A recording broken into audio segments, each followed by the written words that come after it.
Welcome to Buffy Virgin, a spoiler-free Buffy the Vampire Slayer podcast. Make sure to rate and subscribe while we charge the cerebral dampener. We're watching Season 6, Episode 13, Dead Things. I'm your host, cartoonist Dennis St. John. Why don't you, the rest of you guys, introduce yourself in any order? Hey, I'm John. I'm always on Buffy Virgin, and I'm glad to continue to always be on Buffy Virgin. Hey, I'm Travis. I'm not the Buffy Virgin. That is going to be Michael. He'll be next. My name's Michael. I'm next. I'm the Virgin. I've only seen Buffy up to Season 6, Episode 13, Dead Things. Awesome. So before we get into Dead Things, we're going to jump back to reactions for Season 6, Episode 6, All the Way. Audience reactions. Michael, why don't you read Garrett's comment? I think Dennis summed this episode up best, referring to Season 6, Episode 6, All the Way. It's the one before the musical. Hell, the podcast couldn't even get a full compliment for this episode. That's how forgettable it is. Side note, I'm going to be more interested in non-Virgin reactions for the musical than this. I'm sure he's going to love it, but will the others think it holds up on a rewatch as for how they first viewed it? Side note, when will we be doing Angel S03E13? Now the reaction for that episode I will be interested in. That's coming up. By the time you are hearing this reaction, you'll have heard all of this information. Yeah, it'll be months in the future. And Renee Pope Monroe says, "Gah, you crushed me just a little with that. We might be doing a few Angel episodes before the musical comment. I guess I will sit on the dissertation about Joss Whedon's love letter to the form of musical theater for a while longer." And I was wrong. Do you think that Renee is being like hyperbolic there in that she's saying that she has sort of a rant ready to go about this? Or do you think she literally wrote a dissertation about it? Because either one is possible. I really hope that it's a literal dissertation. Yeah. Please send us the dissertation. And Yeah, I would read that. People love getting academic about the Buffy subject. They do. yeah, totally. And Kelly Cross over on Facebook says, "You guys are funny. You need a female guest sometime." I agree. Is 10 out Kelly of 10 would agree. Is Kelly suggesting that she should be the guest? I think so. Yeah. Oh, she's welcome. Yep. And we've had female guests from time to time, although not nearly as many as would be ideal, I think. Yeah. And Rich at Dingo Action goes, "Those predictions, though," and then a gif of Charlie Day getting pumped.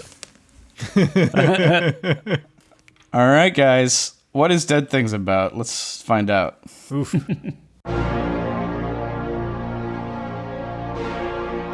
The summary. In Dead Things, Buffy is hooking up with Spike, and the trio's latest project is a cerebral dampener, which will turn any woman of their choice into their willing slave. It's cute, until Warren reveals he intends to use it on his ex. Katrina, however, regains consciousness and plans to go to the police, forcing Warren to kill her. He was really forced, you know? The trio's plan to get rid of the body is confusing. It involves a David Lynch-inspired time distortion trick that will hopefully convince Buffy that she's killed Katrina. It totally works. Buffy thinks she's killed someone innocent, so she's off to confess her crime. Meanwhile, Spike dumps the body. But Buffy has second thoughts when she learns that it's Warren's ex. That's extremely suspicious. The trio, on the other hand, is mostly pleased to learn that they got away with murder, and this ep ends with Buffy learning that there's nothing wrong with her, and that her friends would mostly be pretty understanding if she was shacking up with Spike. But Buffy would prefer not to be forgiven. And thank you for that summary. Let's do great lines. Great lines. I appreciated Buffy at her job just trying to entertain herself by doing anything ever. Starts greeting customers with, "Double meat is double sweet." And then she gets a look from her coworker and is like, "Look, I'm just trying." It's just something I'm trying. I love it. I like that her coworker is completely silent the entire exchange. You know, just a line from this fun opening here, or opening-ish. Buffy says, "Is this a new rug?" And Spike, "No, just looks different when you under it." Wow. Gross. The amount of rugs in that cave is just so many rugs. He obviously robbed like a rug, like a Turkish family- sultan, right? yeah. Like, obviously. like a family rug business. He just totally cleaned out their inventory. I like this line from Buffy and then Anya. That's why time went all David Lynch. Right, human perception is based on a linear chronology. Being exposed to the Rasandi for more than a few seconds can cause vivid hallucinations and a slight tingly scalp. And I liked a line when Tara visits Buffy at Double Meet. Tara goes, "Sorry, I'm late." And Buffy goes, "Time has no meaning here. I'm going on break." Like, to her, it just was so nice. And her coworkers just like, whatever. Yeah. Again, no words from the No coworker. reaction. All right, let's do the kill count, guys. The kill count. So we had one brutal human slaying, human on human violence. 3 demons. Got timey-wimey, stabby-wabby. Multiple trigger warnings for the audience for domestic abuse and rape this episode. So just get ready, guys. We're going to be talking about it a little, I'm sure. Let's do weird noticings of trivia. Weird noticings.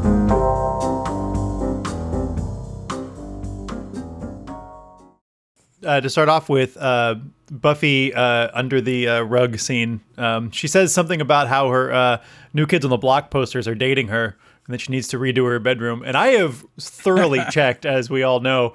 Buffy's musical tastes do not run that direction at all by her posters. She has she has a John Prine poster, R.I.P., which is still up as of season 6, but and a lot of jam band pot rock, but no New Kids on the Block at all. Yeah, when she said that, I immediately thought about you, John. I was like, It's like, John's going to drop the hammer on this claim.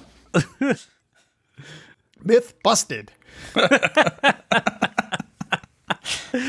Oh, man. Can't she just change her, like, what she's into? Like, when she's talking with Spike, is that okay? No. We know you. We know what you're doing. I mean, I choose to think that this is a sort of a self-deprecating joke that she's making about herself. You know, her. Yeah. She's this definitely is a humorous example. to Spike, who is 200 years old and like a giant hipster in his way. Like, I'm sure that Buffy's musical taste might as well be New Kids on the Block.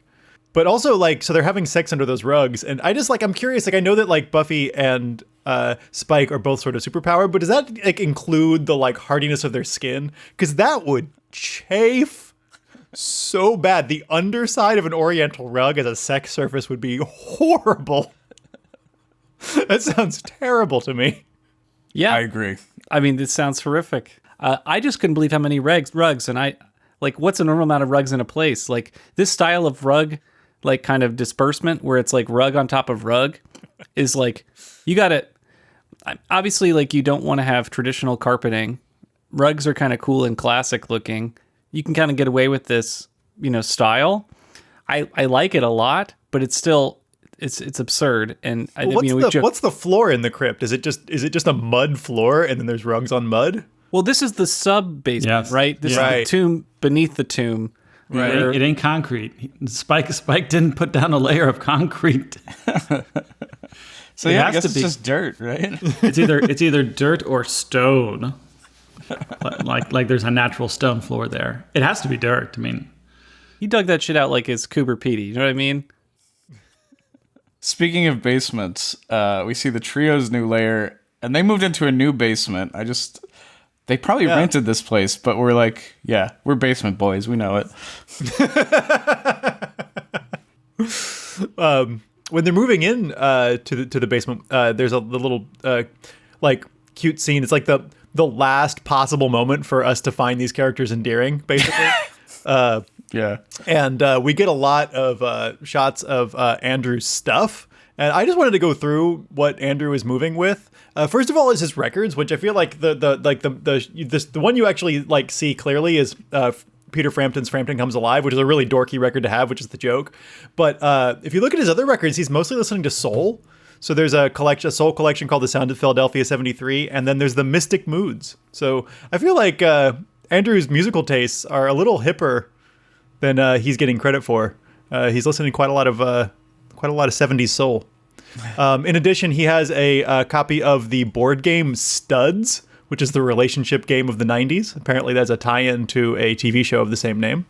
He also has a Nintendo 64 in box in his things. And then because Michael has a prediction that Andrew will wear another sexist t-shirt, I have to, every episode, every time Andrew changes his t-shirt, I have to go through frame by frame and then Google, like, because he always wears a shirt over his t-shirt. So I have to find, like, the couple of words that are visible and then try to Google them in combinations till I find the exact t-shirt that he's wearing. But it totally paid off this time because the t-shirt he's wearing has a picture of Albert Einstein smoking pot, and it says, "I blew my mind and became a genius. Amsterdam." That's a really, really tacky, horrible tourist t-shirt from Amsterdam. I like that. That's kind of, it's such a roundabout reference. It's not quite like directly.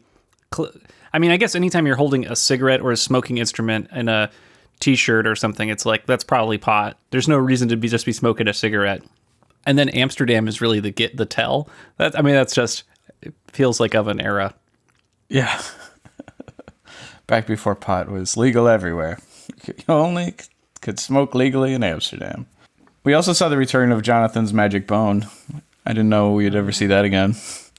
Oh yeah, I was saying don't mess with Andrew's vinyl, Jonathan. This is back when the characters were still like somewhat redeemable. It's weird. This episode, it's like you want to skip until like the horrible thing happened.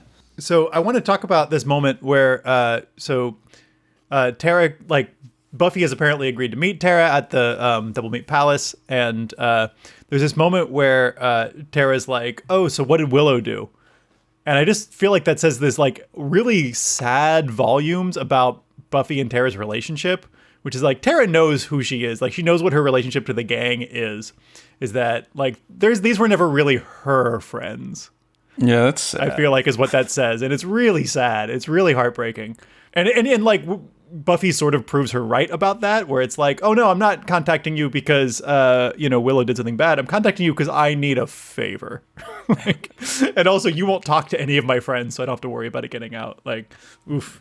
Yeah, I was thinking it from Buffy's perspective of treating Tara like the therapist she needs now, because she can't really talk to her friends, and Tara is outside of the friendship group now. A good choice. Like Tara's super, like, handles all of it, like especially in the later scenes. Oh. She's very emotionally mature. Yeah, it reminds me a lot of how Tara helped both Buffy and Dawn when Joyce died. Yeah. Yeah, Tara really shouldn't be hanging out with any of these people because she's like, too good for them. She's just twice the adult they are, right? Tara dating Willow is like sort of the emotional maturity equivalent of Buffy dating Spike. It's just like there's this big age difference, but with it's just sort of emotional age difference. Yeah. Oh yeah. So, not to be a jerk, but that suit that Warren wears is not fancy. I feel like I just need to really make that clear. Like, it looks like a really cheap suit. Like I think they were trying to pretend that it was fancy or something. Yeah. But that's not like a fancy or nice suit. He's going to like a grown-up it fits his like bar. It fits his pickup artist aesthetic. Like, but it looks so cheap from a mile away. Also, so anyways, like just apparently fitted suits just didn't exist in the 90s. If I've learned anything from watching Buffy, like it is weird because like you're right because other clothes fit. It's like why don't all clothes just not fit on humans on Buffy? Yeah, the oversized suit or the suit off the rack. I mean, I think we didn't grow up in an era where we even thought about going to tailors. But then, like, I just watched The Italian Job last night, the Michael Caine Italian Job, and Not like the right one. No, it wasn't. And like, as soon as Michael Caine gets out of jail, first stop, the tailor to get some amazing suits and look like freaking Jude Law of the late 60s. It's amazing. Like, Warren spends no time getting dressed for this part. This is like leftover prom dress up clothes. which is still how I dress, honestly, but tailor that stuff, dude. Yeah. All right. So then he hypnotizes his ex-girlfriend. Jonathan and Andrew genuinely seem to not comprehend what they're doing to Katrina. Like, they don't comprehend the whole thing that they're doing, that they're excited about. Oh, absolutely. When she awakens and confronts them as like, this is rape, they are shocked by that. Yeah, no, I mean it's the equally to which the spell on her breaks, like it's like a spell that breaks on them. And I feel like that is the most chilling part of this episode, because I feel like there is a part of that which feels like that feels really real. Yeah. Like that idea of like they've just put the idea that she's a real person somewhere else in their minds. And that's what allows them to do this violent thing. And it also like works because like the show doesn't drop any hints that the show is going to take it seriously. Like up to that point, like bazoom buzz, like we're there with them, and we're laughing along with them, and we're encouraged to find these characters endearing and funny right up until that exact moment. And so this is like this massive cold water is thrown on it. I actually think it's a really, really, really well constructed moment, and it is really chilling and really upsetting. Yeah. Well, let me clarify that, John. I would say like the show wants you to be thinking that it's a funny like evil caper gang when they're like kidnapping this lady and hypnotizing her, but like we're not really feeling on board with that as a general plan. Like I'm not excited about the whole plan from the get-go. Like, well, I'm not. I just want to clarify that. I know. Yeah, obviously not now, especially watching this for the second time or watching this now, being the human I am now. But like, I feel like there's, I think there's a direct intention of taking on like the Revenge of the Nerds genre. Yeah. Right. Which, and the same way that we sort of like, I guess like if some genres have suspension of disbelief, like this is a genre that has like suspension of morality. And I think that they encourage us to put us to put ourselves in that suspension. And we do. I think on my first viewing, I didn't see this coming, and I feel like that moment that it becomes real you feel it fall down really, really hard. I think it's really well put together, and it's very upsetting. It's very dark. Later in Themes and Deep Stuff, I link to a YouTube article about the Big Bang Theory. I feel like the trio think that they're like the Big Bang characters that, or like the Revenge of the Nerds would be the more like appropriate for the era. They think that they're like, yeah, on a mad caper, like you said, and don't realize like that they're affecting real humans' lives, right? Yeah, obviously we'll get into that more in Themes, I think. Yeah, I mean, this is not the only time they've abused and tortured a woman. I mean, it just happens. I think where Jonathan and Andrew get surprised is that it's Warren's ex, and like that's not the ride they were along for. That it was personal in some way, and they didn't want to be a part of that. Them being surprised at being raped is it's so pathetic. Like, I guess I'm watching this as an older man, and I didn't feel like I was taken along for the same like comical ride. I'm like I'm in distress watching them pick their victim out, and then when it's somebody that it's even worse. So I think this is, and I'll get in my prediction, I think this is condemning Warren to be killed by the show, which is one of their ways out of this group of characters, because like I think all the other, in the context of a horror show, like having them torture Buffy is fine, but this is crossing a clear line that even the characters are upset about. Like Andrew and Jonathan are scared about it, and like that line clearly puts Warren in another camp. Anyway, I think I'm sure the essays written about this episode are amazing, given the context of the full show.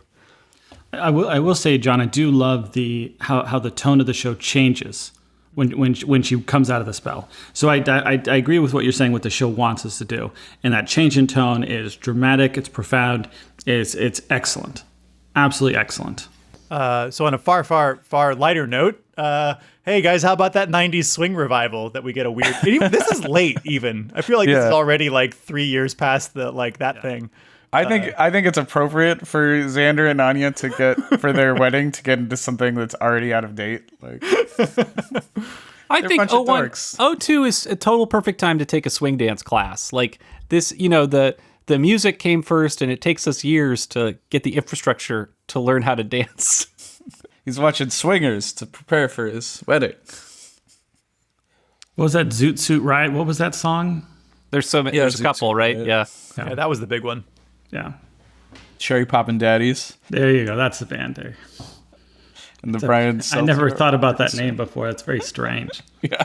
So Dawn is obsessed with tortillas. Is she, I forget. Is she going to some tortilla making?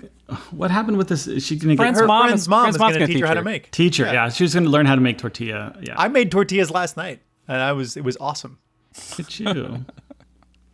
Did you Yeah, have I'm glad somebody is teaching Dawn how to make better tortillas than her like peanut butter and jelly concoction. The trick is to use cheese and not peanut butter.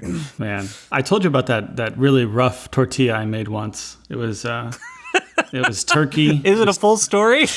I'm sorry. I think we're getting our words confused here. Making tortillas does not entail what you put in the tortillas. She's learning to make tortillas, not make a quesadilla. Oh yeah, sorry. It was sorry. make a quesadilla. It was make a quesadilla. It was turkey, Swiss cheese, and peanut butter, and it was actually pretty good. That sounds awesome.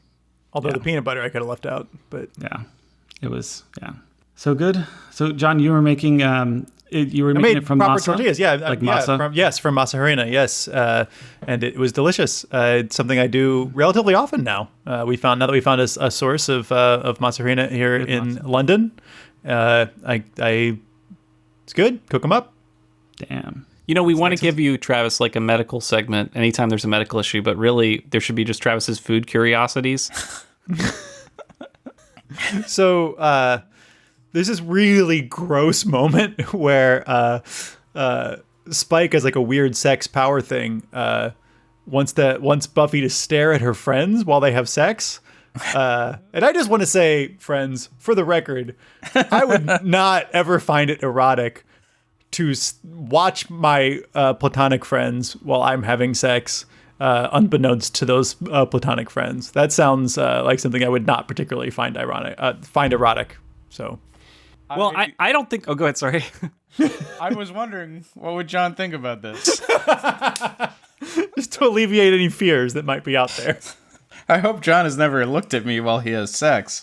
To be fair, John, you don't know 100% for sure how you would feel until you actually do it. I suppose that's true. I have never tried. Yeah, Well, this could be like the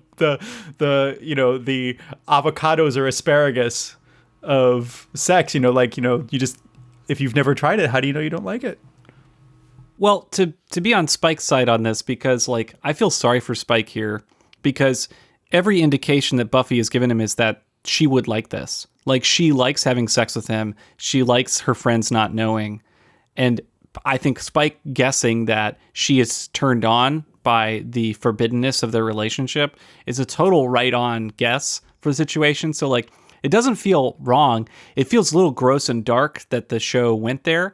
But also, like, Spike is listening clearly to what's going on in that situation. And this is what you like, huh? This is your thing.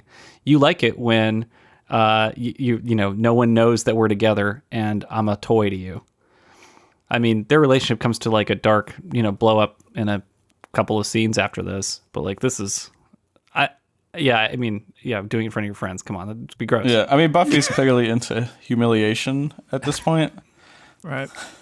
She's into it. Yeah. I mean, the line that ends this, right? Like, we can jump there for a second, right? She says to Tara, she like wants to be, she doesn't want Tara to accept her apology or like accept the reality that she lives in. Like, please don't make it okay, right? I've got to pull the quote. I'll do that. You know who is not into this sex scene? Sarah Michelle Gellar. She's been quoted as saying, I had trouble with the one where Buffy had sex with Spike on the balcony while watching their friends. I really thought that was out of character and I didn't like what it stood for. That was the moment that I had the most problems with. Fair enough. Sarah Wow. Michelle Gellar defending her character. I wonder, earlier they had sex with the handcuffs, and I wonder if those are the same pair that got stolen from those cops by Joyce and Giles a while ago. Oh yeah. I almost made a joke like Those cops have seen a lot of Summers action. that's like a Summers fetish. I feel like when he shows her the handcuff, there's an obvious joke there to be set up. It was like angels were bigger. Oh, that's right. There was a whole shackles thing with Angel that was going True. He had friggin' manacles, man. Got these little cuffs. Yeah, so at the end of the episode, Sarah Michelle Gellar just says, please don't forgive me. Please don't. She doesn't want to be forgiven, right? She wants, I mean, I would love to talk about this separately, but we'll get there, I guess, about her feelings about herself this episode, which are insane. Yeah. Because she thinks that there's something wrong with her, which is why Spike can, get to her or can hurt her. And so that's what she wants Tara to investigate. And then, like, she, of course, confesses to their relationship, too, and Tara's assuming it's rape. And Buffy doesn't completely lead her to believe it's not. Okay, so this crazy plot to frame Buffy that comes together with the time distortion demons that I assume Andrew summoned, right? And then you have Jonathan also, like, putting on the guise of Katrina, right? In order to make her look alive when they have the dead body at the same time. I mean, this is so crazy. Like, Buffy is completely framed. There's no way out of this. Yeah. Like, this whole scene is wild. It's so outside of what Buffy usually looks like. I was like, this is the first time in a long time it's really felt like a horror show. Which, the show has the trappings of horror, but it rarely actually, like, goes there. And, like, this feels like contemporary horror movie to me. Like, in the middle of this episode, Well, the time distortion... Oh, go ahead, sorry. The thought that just popped in my head was that, like, I'm thinking about, like, how, the opening scene of the first episode, where it seems like a very cliche sort of horror show, and then, like, you have this, like, reversal, and then that, the show is built on this irony that, like, of in the first couple seasons of making fun of, like, horror tropes, but secretly it's a comedy, right? Or, like, but really it's a comedy. And then, like, this episode is almost the opposite, where, like, we're delivered all of these tropes of kind of goofy late night comedies, and then the undercurrent of that is that secretly it's horror. At its heart, it's more horror. I don't know, just this the position of the genres in the horror versus comedy seems to have actually reversed. Well, the time distortion demon, the way that scene is shot, I mean, it's a really powerful, like, scene, because I mean, as a first time viewer, I was surprised by it. Like, I was like, did I miss something? Like, I thought there was something wrong with the Hulu episode, like it was cutting, right? Because it takes a second before Buffy recognizes what's going on, because the way it's cut just back and forth between these different time zones, like, and the fact that we don't hear the trio discuss this plan to, like, do time distortion stuff. And since we've seen him do it in the past, like, I was like, oh, this is how they're gonna plant the body. But it's still just such a bizarre way to do it, and it's super horror. Yeah, it's a horrific twist. But I like your juxtaposition there between, like, previously a horror, trappings of horror, but it's really comedy, and then it's like trappings of comedy but horror. This episode, it's such a good read. Yeah, good job, John. Good job. The demons themselves, though, are pretty generic. They're just in their cloaks and then their Freddy Krueger faces. They could have done something weirder with these guys, but, you can't spend all your time on everything. So I really love this scene where Spikes takes care of the body for Buffy, like, as an off-camera thing, because it's, like, super comic. Like, this was a laugh out loud thing that could have been my quote for the episode, where Spike's like, don't worry, I've taken care of it. They'll never find the body. And then you hear the cops, they're like, just found the body. It's in the river. And he's like, doe, just like doe face. Oh, it's so good. Yeah, how is this multiple murderer so bad at hiding the body? I mean, when you're a vampire, you probably don't really worry about, like, foiling the cops. I feel like this might be his first time of, like, seriously having to do this. It totally reminded me of, it was a total flashback to Faith trying to take care of the body when she accidentally killed the deputy mayor. She, almost the exact same thing. She's like, there is no body, so there is no problem. I waited it. No one will ever find it. Like, they found a body. And then when Buffy negates Spike's love for her, when he's like, I love you, and she's like, no, you don't. Oh man, that makes me so angry. Like, she doesn't get to control that, but she really wants to control how he loves her and to what extent. Oh man, that's a wrenching stuff for me in this episode, because, like, Spike is so desperate to try and, like, start of the episode, he's like, did we just have a conversation? Are we getting somewhere here? She's really leading him on into this weird place that I think he's uncomfortable with too. I mean, that sex scene in the bronze is so bizarre. I mean, he's into her, so he'll do whatever. But like, she is leading this relationship into a comfortable place by her inability to put a name on it or to even acknowledge it. Right. Yeah. There's a lot of weird complicated relationship stuff this episode. I also thought during that scene where Buffy is like pounding on Spike and yelling like, "You're disgusting," but she's really talking about herself. Right. Like, that's another like Faith flashback. That's Faith in Buffy's body beating up Buffy in Faith's body and yelling, Oh, "You're disgusting." totally. That's a good connection. Totally, yeah. I'm so glad you brought that up, Dennis. This is like the Faith triggering episode for me. All I think about when I watch this episode is, man, Faith got a raw deal. And even though at the time, I'm terrified to listen back to our old podcast episode where I hammered down on Faith, but like Faith, she did not deserve what she got. And I'm like, oh my gosh. I just have so much sympathy for Faith. And I'm just, I just think about Faith all throughout this episode. She was just ahead of the curve with them emotionally, you know? I mean, yeah, Faith just had... Yeah, so we can talk about Faith later, but I'm glad you... I didn't even see that connection. I was just thinking Faith all the time. Yeah, you called this out already as a quote, but things going David Lynch is just an awesome description for things getting weird and a way to describe the time distortion bit that just like totally works. And I don't know why that phrase just really I loved it. So I just want to give it a little more attention. And I don't think it was really particularly shot in a David Lynchy way. Like, it made me think, like, oh man, what if they really shot this like it was like entering the Black Lodge, you know? Which is a whole other, like, what if the demons were like recorded moving backwards but then played forward? What is the like accessible David Lynch movie? Because I don't think I've ever really seen one like with time traveler or the time thing. Like, I don't want to watch the Twin Peaks, like, that's so many hours. Yeah, don't watch all of Twin Peaks. Definitely watch all of Twin Peaks. I mean, eventually, but is there like an hour and a half version of David Lynch? Blue Velvet is pretty close to being an hour and a half version of Twin Peaks. It's really good, but it doesn't have any of the timey-wimey. Yeah, I want that timey-wimey stuff you're talking. Maybe Lost Highway.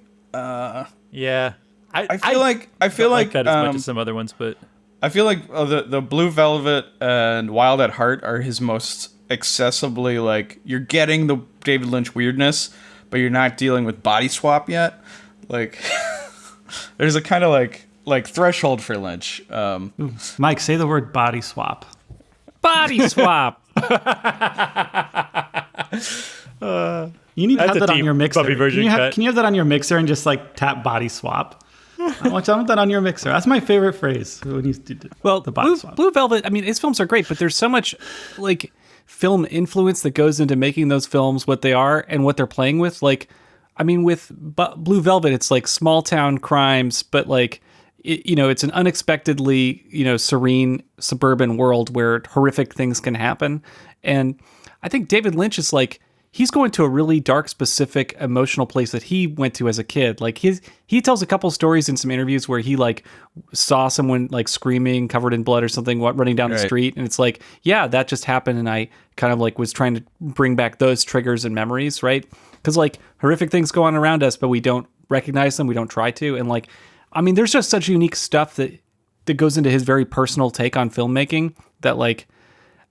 To say a time distortion is David Lynch is actually probably off. I don't think there's literally that much time distortion in his films, but that it's like it's a byword for weird in the way that Pink Floyd is a byword for art rock, And I guess like I hadn't laughed, that idea had not fully been spoken out loud. Like, I don't think of him as the only surrealist filmmaker.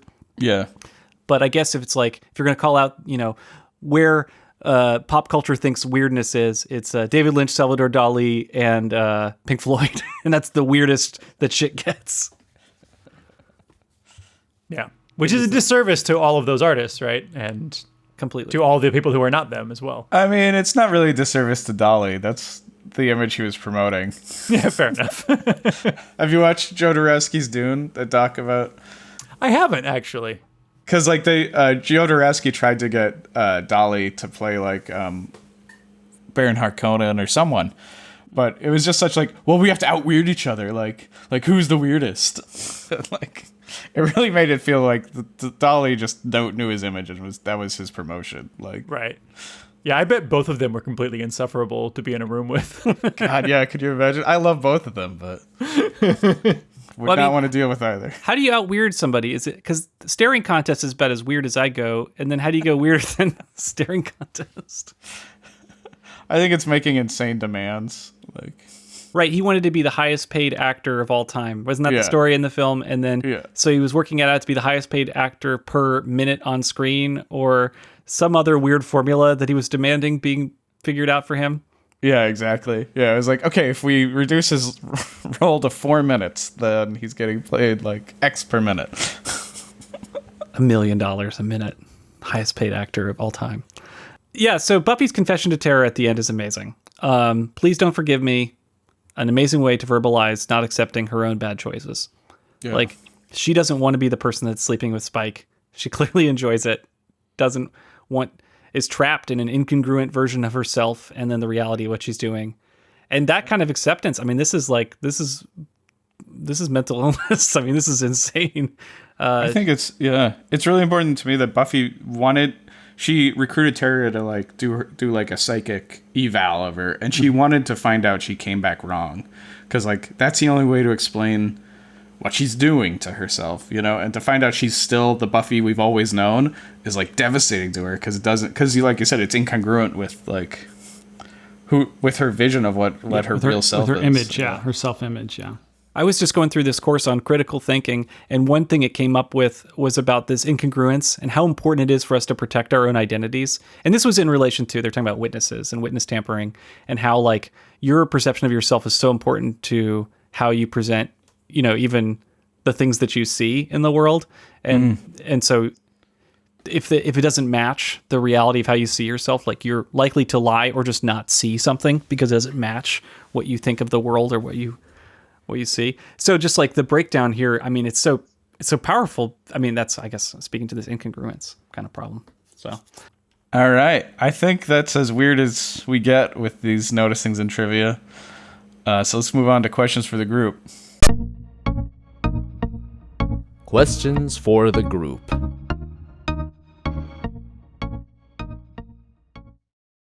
Okay. First question for the group. Dead Things. A dark episode or the darkest episode so far? What do you guys think? Is this the dark? I feel like I don't know if it really is a useful thing to do to rate the darkness. Yeah, to rate the darkness. Is that helpful? But what do you think? Is this the darkest episode so far? Because I feel like it is. It's the darkest season. Yeah, it's definitely the darkest season. Good point. Let's go. We'll go quickly season by season. Season 1, I don't think anything really has been darker than. I mean, there was that love potion thing always strikes me as so dark. That's season 2. Is that season 2 with the love potion? Okay. Right, the one where everyone loves Xander, you mean? Oh yeah, I guess that's season 2. Yeah. I feel like season 2 wasn't ready to acknowledge how dark a love potion is, and season 6 is, right? Yeah. Yeah. How much difference is there between Andrew or Jonathan and season 1 or 2 Xander? Yeah, like none.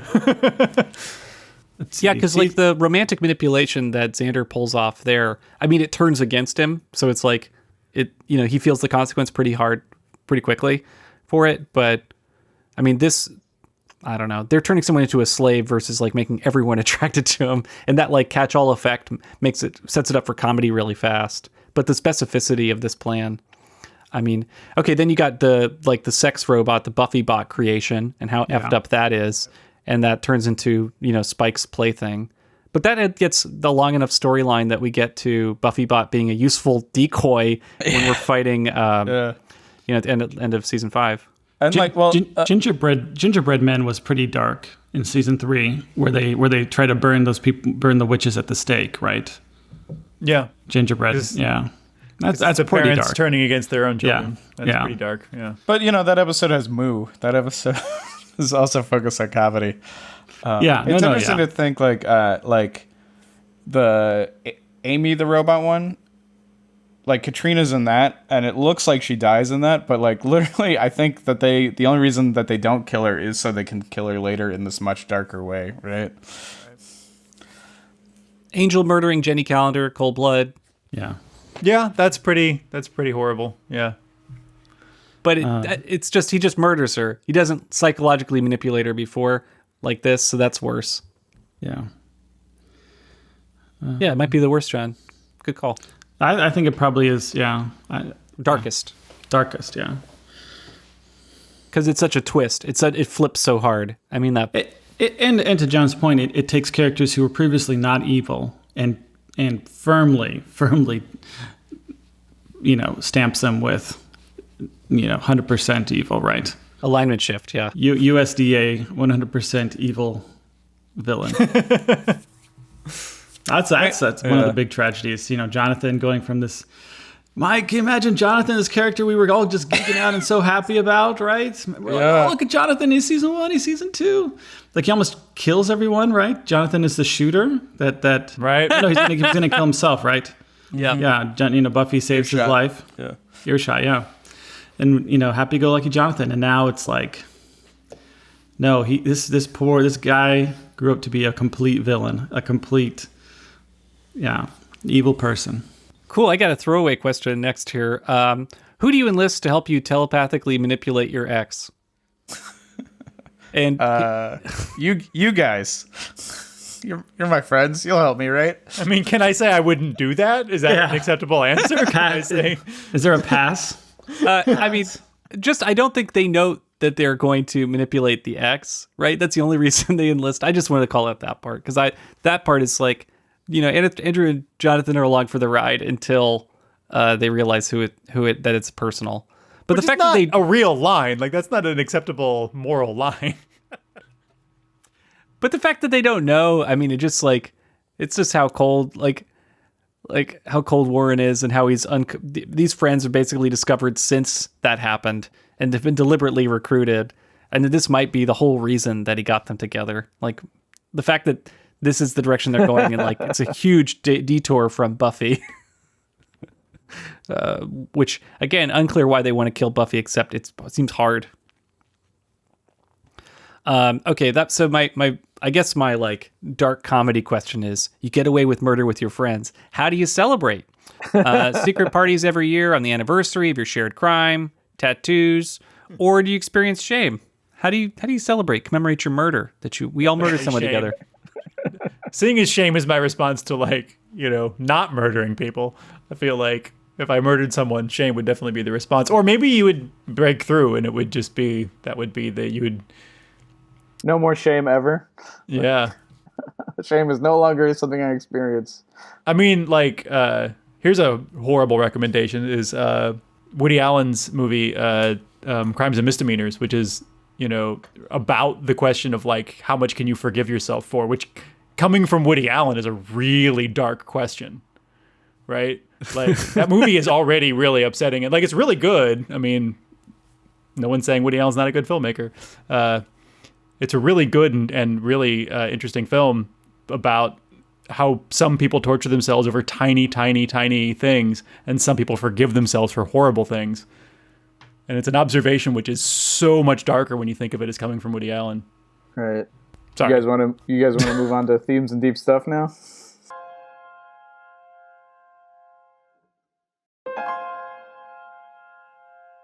Deep stuff.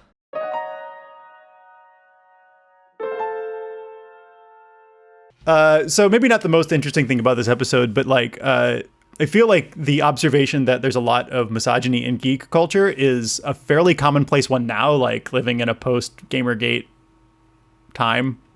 Like I think that something that a lot of people have come to terms with. But in when this came out, this is 2001, I feel like that would have not been obvious, and it was this show is quite a bit. And I'm not the first person to say this. Like I've read a few think pieces along these lines that this season 6 Buffy is fairly ahead of its time, just in terms of calling out the misogyny that is just always just under the surface in geek culture. It seems to be.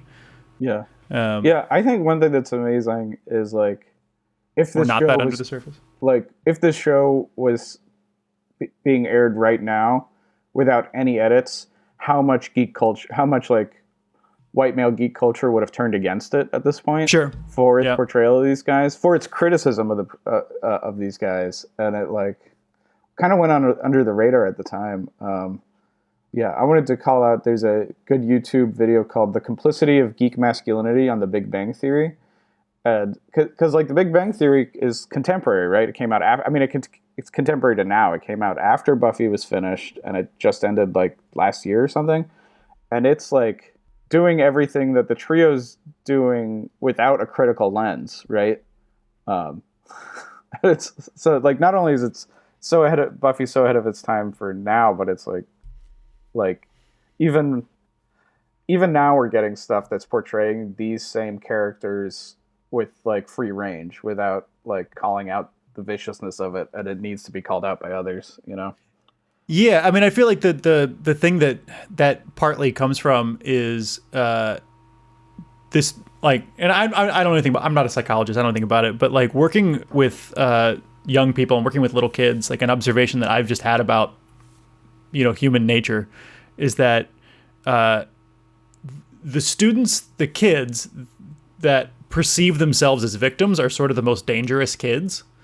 Like, and it's not necessarily untrue that they're victims, right? The little kids that I've worked with that perceive themselves as bullied also reach a point where they perceive that anything they do to others is justified because they understand themselves in a victim role so totally. I've just seen this happen over and over again, that like the kids who are going out and starting fights over and over and over again are often kids who are doing that because they can't possibly see themselves as instigators, because they so identify with someone else. They believe that like in life someone else started it. And I feel like that's part of this, like, certainly like this version of like the geek identity, and certainly comes into play in like Revenge of the Nerds, right? It's in the name. That like we're, you know, this idea of victimhood or of smallness or of non-threateningness is so overpowering that you can justify anything under that umbrella.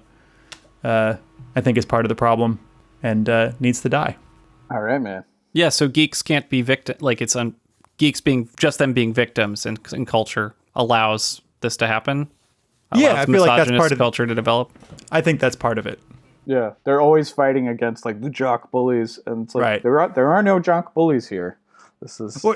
Or just like, and even just like the I mean, I think you see that in all kinds of things, like how do we manipulate ourselves in the story to become the underdog, to justify whatever we do after we're the underdog, right? I feel like that happens in all kinds of stories, like how you know, the premise of Rocky is like, how do we create a story in which a white guy is an underdog under a black guy so that we can create that situation, right? That might be a bit of a lateral move, sorry, but. No, you know, there's that Eddie Murphy stand-up about it's old, but it's like about like white Italian guys harassing you after they watch Rocky, and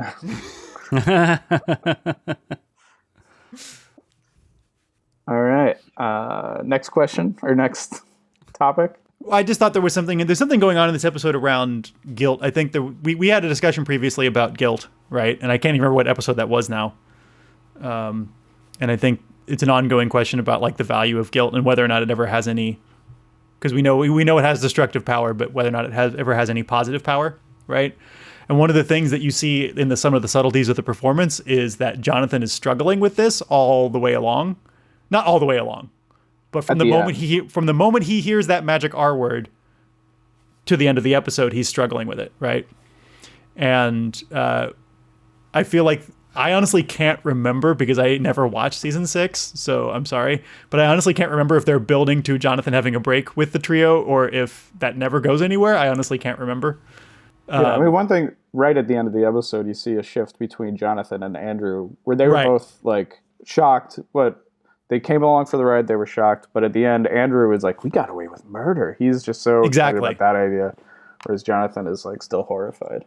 Yeah, exactly. So I feel like it'll be interesting to see. I just want to, you know, it'll be interesting to see whether or not Jonathan's guilt has any value, right? Yeah. And the question of whether or not he's just consoling himself by at least saying that he's not like his friends who don't feel bad, but does the same things. Yeah, when we were talking about guilt before, I think I brought it up partially because Buffy was feeling so guilty in her mind for something she thought, and that was the trigger for me. That's right. That was like don't feel guilty for things that pop into your head. Feel guilty, Right. like that's very different for me from feeling guilty for actions. For things that you've done, right? Yeah. Absolutely. Yeah.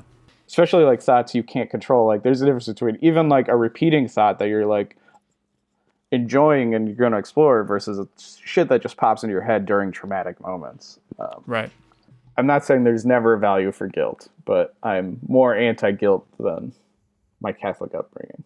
The other big theme I wanted to talk about was just defining consent between, because like what we get with this episode is like two parallel stories about Spike and Buffy's relationship and about Warren and Katrina's quote unquote relationship. And I think this episode really clearly defines, like Mike was, that even though what Spike and Buffy's relationship can look gross from the inside and from the outside, there's always consent there, because like you got to agree to be handcuffed, I guess, or you don't have to, but you should be. In a real BDSM relationship, there needs to be consent, and so you could just see. I don't know. I was just thinking a lot about like how Spike is less, even though he doesn't have a soul and stuff, is so much less toxic than Warren. And Spike is, like Mike talked about, very much trying to read what Buffy is into and respond to it versus like just trying to control. But, you know, from the outside, they can look similar, but I think they're very different. I don't know about... What? Good. I don't know about Spike and Warren. I just want to respond to the Spike Warren being like Warren is, you know, how different they are from each other. Because I think like Spike is he's a stalker that got what he wanted, you know, eventually. He had to humiliate himself in the process. And now, you know, through some sick use of ongoing television, has in a relationship with Buffy that is super gross and weird. I think like Warren is just moving much more quickly than Spike. Probably all of the horrible things Spike has done probably could be compressed into one episode that would feel like this or worse than this. But because it's a little bit over time, we're more comfortable with the insanity. That's true. Yeah. I don't think Spike is that great a person. I'm still enjoying the character. I mean, this is the dance this show forced us to make. It's a horrible feeling. He might be a soulless beast, but damn, he's charming. I'm going to totally go back on 5 seasons of my dislike of Spike and say Spike's a great character, like a great foil to. I mean, he's not really even a foil to Warren because he's been on the show much longer, of course. But I don't think Spike is doing anything inherently wrong with his relationship with Buffy. It does appear to be consensual. Now, let's remember, Mike, that Spike did kidnap Buffy and have her chained up, and that was definitely not consensual. Okay, that was before. That was a whole season ago. That was a season ago. But like the current thing is, it seems very consensual. I don't think he's doing anything gross to Buffy. It just appears that Buffy has guilt, or she has her own emotions regarding the relationship, and so Buffy's probably not exuding the most. She's not acting in a stable way for the relationship. So I think she's influencing what also happens. But I think this is the one time where Spike's totally in the. To me, I don't see anything wrong with his behavior necessarily. He's responding to her desires, what she wants out of the relationship, and he's not kidnapping her or forcing her to do anything right now. That the public, thing on the balcony, notwithstanding, that appeared to be consensual for whatever. Oh, it's consensual. Yeah, I mean, I don't disagree, but this is after repeated harassment. This is him asking every episode for however many seasons, and now he's in it, and now he's responding to whatever it is Buffy wants, still trying to get her to say she loves him. Now it's like he just it's exhausting. He's an exhausting boyfriend. Travis, I think you have a really interesting final theme. Oh, yeah. And of course, when I saw this, I couldn't just help but think how Buffy, thinks she accidentally kills this girl and then like goes to Dawn's room, wakes her up and says like, Dawn, I love you. And I can't remember if she says I have to like go, I killed someone, I have to go confess. Like Buffy's sense of moral code is still so incredibly strong that like at this point, after how many apocalypses, and Dennis can ask, what's the plural? that within hours or within like minutes of thinking she accidentally killed one person accidentally during a crazy confusing fight, she's like, I have to go turn myself in. Like, I mean, it's a huge contrast compared to how Faith dealt with things. Now, let's be fair. Buffy is much older. She also is going through some things that may be affecting her decision-making ability, but she's much older, and she always had a different moral compass than Faith, and she had different upbringing than Faith, of course.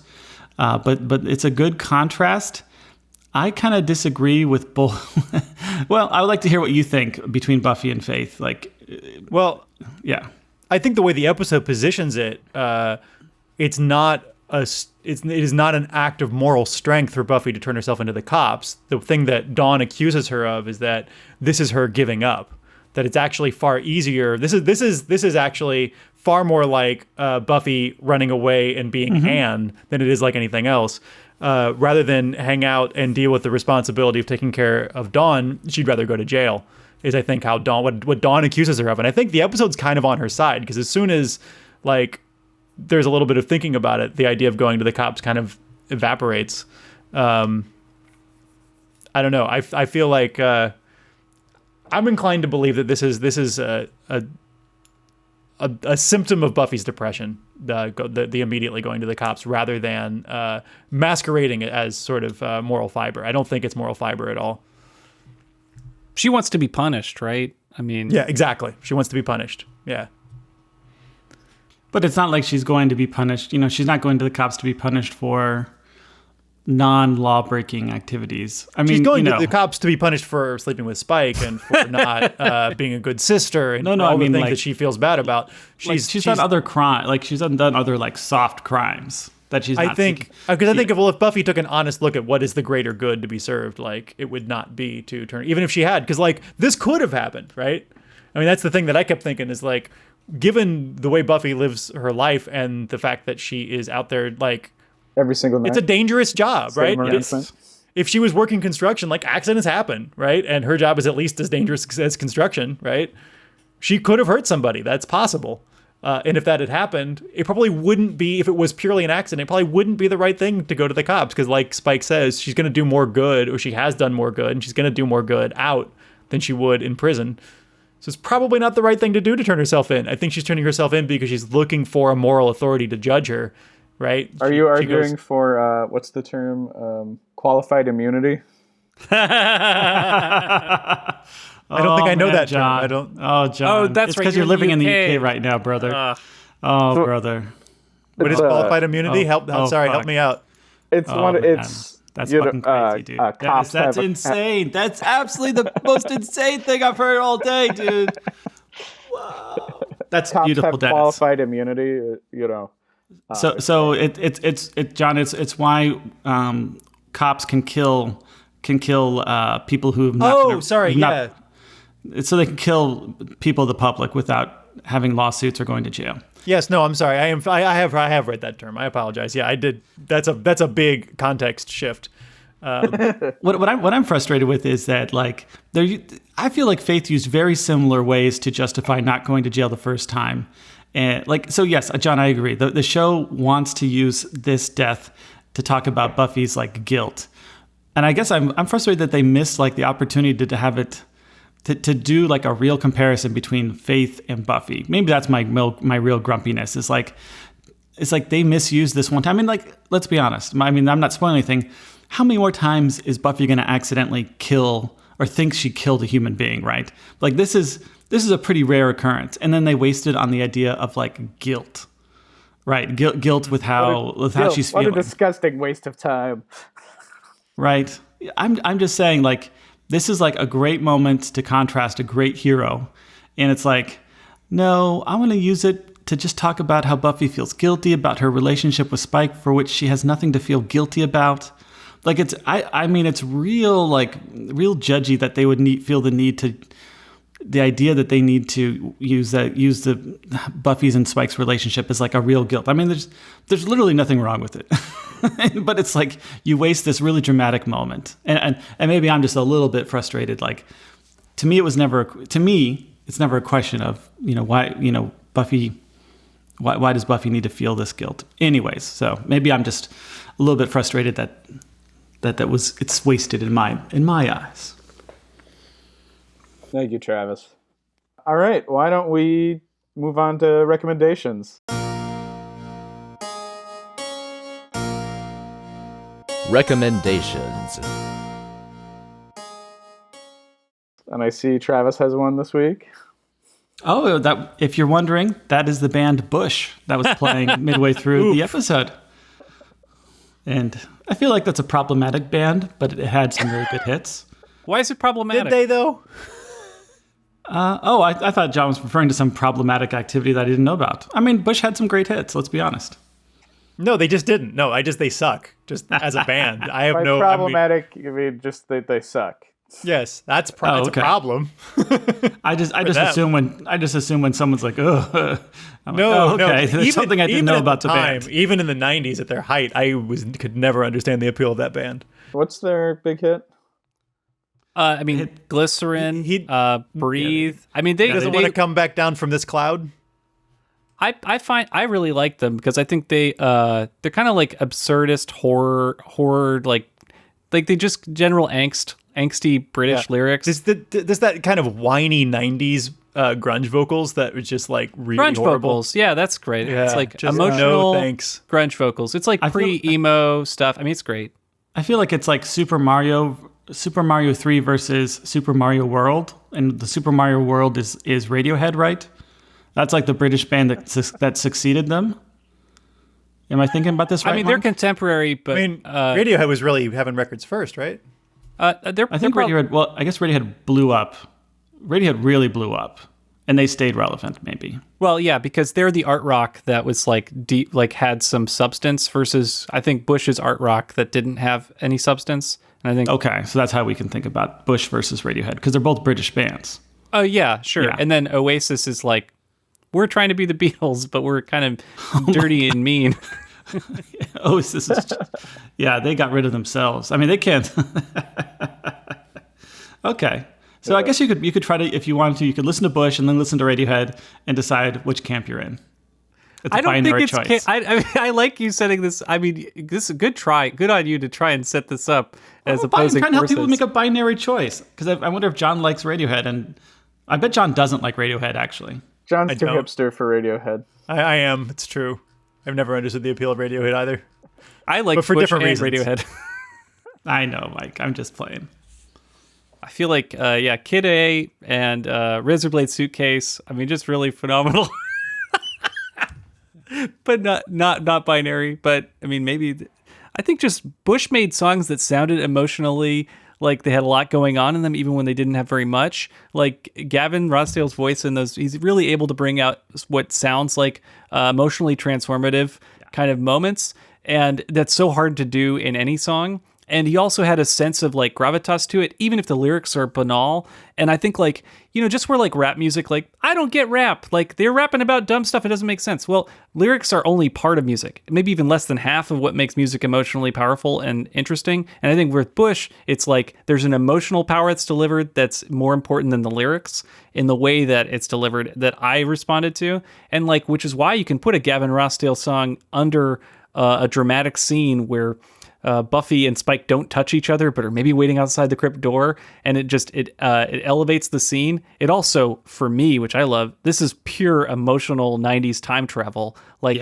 there aren't many of these moments around where it's like, wait, a weird use of a Bush song that's going to trigger me, and I was not aware this was here. Like, that was a really special little like unlock in my mind.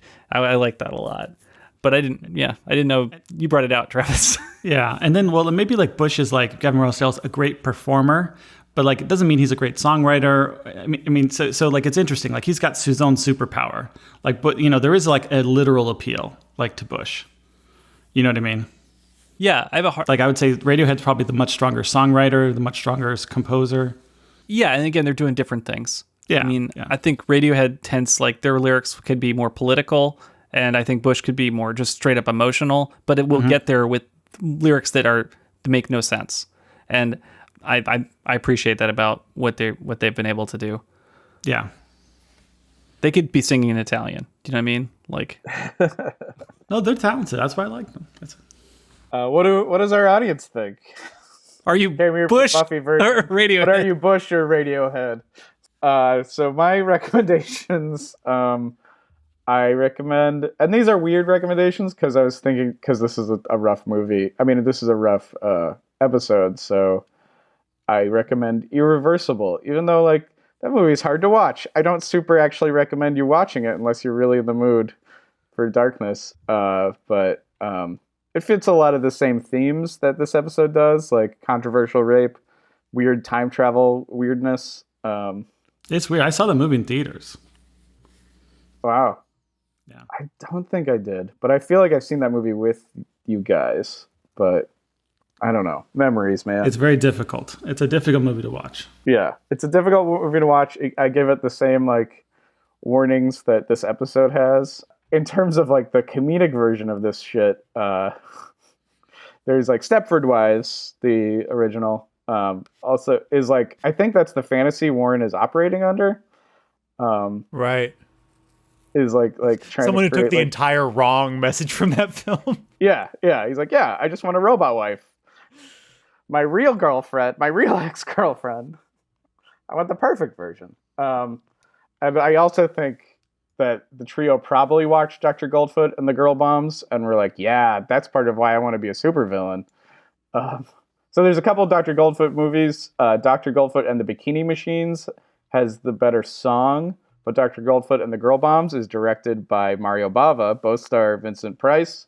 They're kind of entertaining in that weird way. But they're 60s camp. And then the comic Click by Milo Manara is also like what the fantasy version of what Warren's trying to do is. A woman gets implanted with a remote control that when it gets pressed and turned up makes her horny to like beyond reason. So she's just trying to live her life, but then somebody clicks the button. Those Italians. Yeah. So those are my recs. Maybe not all the easiest to watch or whatever, but that's what I got going on. Let's do predictions.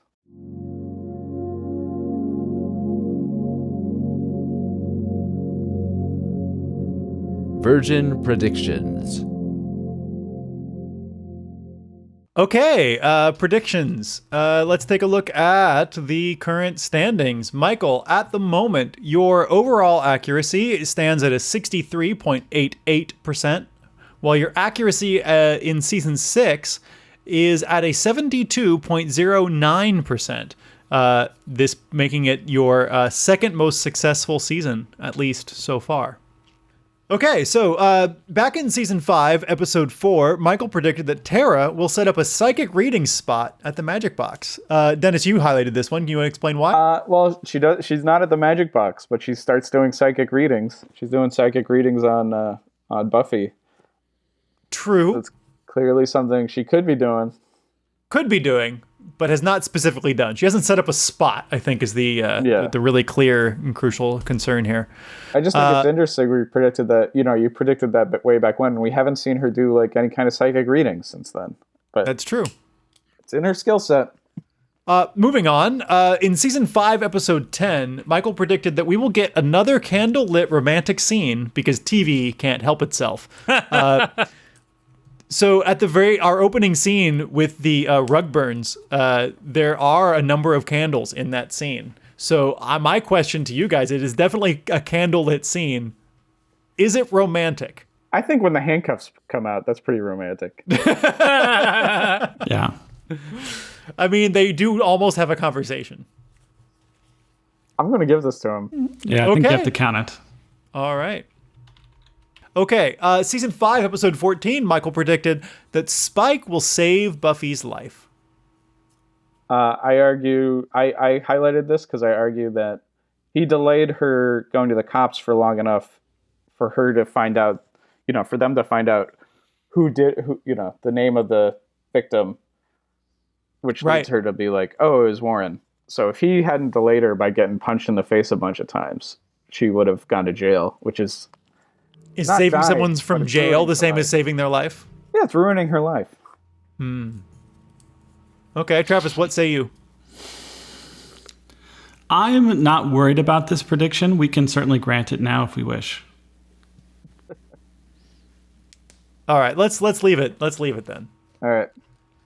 Okay, so season 5, episode 18, Michael predicts that Buffy will get a pass from her friends to do something messed up because of her mom passing. Now, I'm specifically thinking about Tara here, where Tara seems to be doing just that. She's like, Buffy, it's so important for you to give yourself room. You got to forgive yourself. It's okay if you love Spike. It's okay if you don't love Spike. You're going through a lot right now. The only He's really thing, trying hard to give her a pass, and Buffy is not. the only reason, and I really am sorry that I have to do this, the only reason that I might not want to confirm this one is because of a singular letter in this prediction, is that Michael predicts Buffy will get a pass from her friends, plural. I'd also argue this isn't a pass because of her mom dying. This is No, a pass it's because not. she died. Yeah, that's true. Yeah, that's true. That's true. So, Although she didn't Tara bring up the fact that her mom died? I mean, I would accept that part, that's at least implied, right? Yeah. Just in like Buffy's like accumulated snowball of trauma, right? Right. But I think to me, this is like, especially because like it's dubious in this scene how much Tara is her friend. There's that to me is also part of the core of that scene. I think there's They're definitely to me this almost establishes that Tara at this point is a better friend because she's more separate than the rest of the group, right? true. Yeah, true. But again, it's friends plural, so I think we got to leave it open. Yeah, it's fine. Okay. In Buffy season 6, episode 3, Michael Wood predicted that Buffy will stay the night in Spike's crypt in season 6. And so she has. She stayed the night, it would seem to be, in that famous rug scene. Famous. Okay. This whole time, whenever anyone talks about the rug burns, I always get like a line from Alanis Morissette stuck in my head. In Buffy season 6, episode 4, Michael predicted that Jonathan and company will attempt hypnosis on Buffy. I think that the mojo in the cemetery with the timey-wimey totally that counts as hypnosis in my book. I think that's good enough. Okay. Yeah, and they even mentioned Buffy when they were doing the cerebral dampener. They're like, well, we can't use it on the Slayer first. We got to try it out. Oh, okay. Like, that was clearly the plan for that. So I'd like to confirm that one. Sure. Cool. I guess I'm surprised. I mean, I accept, but I'm surprised. Oh, we can deny you the prediction. No, I don't want denials. That's cool. I want the points. Season 6, episode 8, Michael predicted that Buffy and Spike will break up in season 6. Now, this is, I don't know if you highlighted this one, Dennis, or if I did. I didn't. But I think there's an argument to be made here in that Buffy and Spike are closer to having a relationship to break up than they've ever have been before. And my like problem with this one is that Buffy and Spike seem to only have breakups and never have a relationship up to this point. And they almost feel like they have a relationship. Yeah. And when she punches him in the face, maybe that's their breakup. This reminds me of back in like seasons 2 and 3. We were always like, are Buffy and Angel in a relationship right now? It's really hard to tell. Right. Why won't this show define this thing for us? Like, it's the same thing with like Buffy and Spike now, where it's like, have they broken up? Well, I don't know. It'll be weird to call it now if they're fucking the next episode. Right. So do we call it now? No. I say no. I think, okay, we leave it. That's fine. Okay. Buffy season 6, episode 12, Michael predicted that Buffy will appear to work another shift at the Double Meat Palace. And so she has, because double meat is double sweet. I'd argue this is not an appearance. This really happened. And given that, I think a fair number of confirmations there, Michael's scores have gone up. Overall accuracy has gone up to a 64.23. And season 6 accuracy has gone up to a 64.47, just a little bit over 0.5% away from being your best season overall. So we'll see how that situation develops in the future. Good job, Mike. Thank you. I have new predictions. Let's just keep doing this. All right, the bottom of the dock here. Prediction 1. Andrew. By the way, we are at 571 predictions. I don't know if people who listen are aware of just how many there are. We're currently at 571, and we're about to add more. So Let's keep going. yeah. All right. Prediction 1, Andrew is going to help kill Warren.